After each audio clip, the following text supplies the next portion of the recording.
ಸದ್ಯ ಒಂದು ತಿಂಗಳಿಂದ ಅಶ್ಲೀಲ ವಿಡಿಯೋ ಮತ್ತು ಸಂತ್ರಸ್ತ ಮಹಿಳೆಯರ ಆರೋಪದ ಮೇಲೆ ತಲೆಮರೆಸಿಕೊಂಡಿದ್ದ ಪ್ರಜ್ವಲ್ ರೇವಣ್ಣ ಈಗ ಪ್ರತ್ಯಕ್ಷರಾಗಿದ್ದಾರೆ.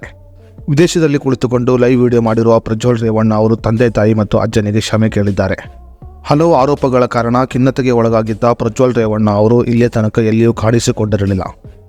ಸದ್ಯ ಲೈವ್ ಬಂದು ಮಾತನಾಡಿರುವ ಪ್ರಜ್ವಲ್ ರೇವಣ್ಣ ಅವರು ಮೇ 31ನೇ ತಾರೀಕಿಗೆ ನಾನು ಭಾರತಕ್ಕೆ ಬಂದು SIT ಮುಂದೆ ಹಾಜರಾಗುತ್ತೇನೆ ಎಂದು ಹೇಳಿದ್ದಾರೆ.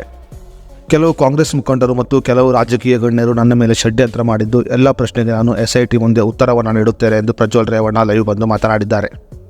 ಸದ್ಯ ಪ್ರಜ್ವಲ್ ರೇವಣ್ಣ ಅವರು ಲೈವ್ ಬಂದು ಮಾತನಾಡುತ್ತಿದ್ದಂತೆ ಮಾಜಿ ಮುಖ್ಯಮಂತ್ರಿ HD ಕುಮಾರಸ್ವಾಮಿ ಅವರು ಮಾಧ್ಯಮಗಳ ಮುಂದೆ ಸ್ಫೋಟಕ ಹೇಳಿಕೆಯನ್ನು ನೀಡಿದ್ದಾರೆ.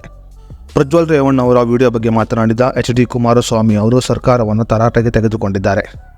ಇನ್ನು ಮಾಧ್ಯಮಗಳ ಮುಂದೆ ಮಾತನಾಡಿದ HD ಕುಮಾರಸ್ವಾಮಿ ಅವರು ಸರ್ಕಾರ ಈ ವಿಷಯವನ್ನು ದೊಡ್ಡದಾಗಿ ಮಾಡಲು ಈಗಾಗಲೇ ಸಂಚು ಮಾಡಿದೆ ಎಂದು ಹೇಳಿದ್ದಾರೆ. ಕಾಂಗ್ರೆಸ್ ಸರ್ಕಾರ ಚುನಾವಣೆಯಲ್ಲಿ ಗೆಲ್ಲುವ ಉದ್ದೇಶದಿಂದ ಸಂತ್ರಸ್ತ ಮಹಿಳೆಯರ ಮುಖವನ್ನು ಮಸುಕು ಮಾಡದೆ ಹಾಗೆ ತೋರಿಸಿದೆ ಎಂದು HD ಕುಮಾರಸ್ವಾಮಿ ಆರೋಪವನ್ನು ಮಾಡಿದ್ದಾರೆ. ಈ ವಿಷಯದಲ್ಲಿ ಎಷ್ಟು ಸತ್ಯವಿದೆಯೋ ಎಷ್ಟು ಸುಳ್ಳು ಇದೆಯೋ ಗೊತ್ತಿಲ್ಲ, ಆದರೆ ಈ ವಿಷಯವನ್ನು ರಾಜಕೀಯವಾಗಿ ದುರ್ಬಳಕೆ ಮಾಡಿಕೊಳ್ಳಲಾಗುತ್ತಿದೆ ಎಂದು HD ಕುಮಾರಸ್ವಾಮಿ ಆರೋಪವನ್ನು ಮಾಡಿದ್ದಾರೆ.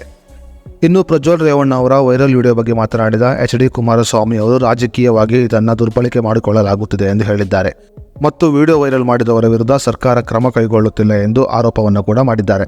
ಸಂಕಷ್ಟದಲ್ಲಿರುವ ಮಹಿಳೆಯರಿಗೆ ಸಾಂತ್ವನ ಹೇಳುವುದನ್ನು ಬಿಟ್ಟು ಸರ್ಕಾರ ಅವರನ್ನು ದುರ್ಬಳಕೆ ಮಾಡಿಕೊಳ್ಳುತ್ತದೆ ಎಂದು HD ಕುಮಾರಸ್ವಾಮಿ ಅವರು ಆರೋಪವನ್ನು ಮಾಡಿದ್ದಾರೆ. ಸಂತ್ರಸ್ತ ಮಹಿಳೆಯರನ್ನು ಹುಡುಕುತ್ತಿರುವ ಸರ್ಕಾರ ಅವರ ಮುಖವನ್ನು ಮಸುಕು ಮಾಡದೆ ಹಾಗೆ ಜನರ ಮುಂದೆ ತೋರಿಸುತ್ತಿದೆ. ಇದು ಸರ್ಕಾರ ಮಾಡುತ್ತಿರುವ ದೊಡ್ಡ ತಪ್ಪು ಮತ್ತು ಸರ್ಕಾರ ಮಹಿಳೆಯರಿಗೆ ಸಾಂತ್ವನ ಹೇಳುವ ಕೆಲಸವನ್ನು ಮಾಡುತ್ತಿಲ್ಲ ಎಂದು HD ಕುಮಾರಸ್ವಾಮಿ ಅವರು ಮಾಧ್ಯಮಗಳ ಮುಂದೆ ಹೇಳಿಕೊಂಡಿದ್ದಾರೆ. ಚುನಾವಣೆಯಲ್ಲಿ ಗೆಲ್ಲುವ ಉದ್ದೇಶದಿಂದ ಸರ್ಕಾರ ಕೀಳುಮಟ್ಟದ ಕೆಲಸ ಮಾಡುತ್ತಿದೆ ಮತ್ತು ಜನರ ಕಣ್ಣಿಗೆ ಮಣ್ಣನ್ನು ಎರಚುವ ಕೆಲಸ ಮಾಡುತ್ತಿದೆ ಎಂದು ಕುಮಾರಸ್ವಾಮಿ ಅವರು ಹೇಳಿದ್ದಾರೆ. ಕೆಲವು ವಿಷಯಗಳ ಕಾರಣ ಅಪಪ್ರಚಾರ ಮಾಡಿರುವ ಸರ್ಕಾರ ನಾವು ತಲೆ ತಗ್ಗಿಸುವ ಕೆಲಸವನ್ನು ಮಾಡುತ್ತಿದೆ. ರಾಜ್ಯದಲ್ಲಿ ರೈತರು ಬೆಳೆ ನಷ್ಟವನ್ನು ಅನುಭವಿಸುತ್ತಿರುವ ಈ ಸಮಯದಲ್ಲಿ ಸರ್ಕಾರ ಅವರಿಗೆ ಸಾಂತ್ವನ ಹೇಳುವ ಬದಲು ಇಂತಹ ಅಪಪ್ರಚಾರ ಮಾಡುವ ಕೆಲಸವನ್ನು ಮಾಡುತ್ತಿದೆ ಎಂದು ಕುಮಾರಸ್ವಾಮಿ ಅವರು ಆರೋಪವನ್ನು ಮಾಡಿದ್ದಾರೆ. ಇನ್ನು ಈ ವಿಷಯವಾಗಿ ಕೂಲಂಕುಷವಾಗಿ ತನಿಖೆ ಆಗಬೇಕು ಮತ್ತು SIT ಯಾವ ರೀತಿಯಲ್ಲಿ ತನಿಖೆ ಮಾಡುತ್ತದೆ ಎಂದು ಕಾದು ನೋಡಬೇಕಾಗಿದೆ. ಪ್ರಜ್ವಲ್ ರೇವಣ್ಣ ಅವರನ್ನು ವಿಚಾರಣೆ ಮಾಡಿ ಮತ್ತು SIT ಬಳಿ ಇರುವ ಸಾಕ್ಷ್ಯಗಳನ್ನು ಪರಿಶೀಲಿಸಿ ತಪ್ಪು ಮಾಡಿದವರಿಗೆ ಶಿಕ್ಷೆ ನೀಡಬೇಕು ಎಂದು ಕುಮಾರಸ್ವಾಮಿ ಮಾಧ್ಯಮಗಳ ಮುಂದೆ ಹೇಳಿದ್ದಾರೆ.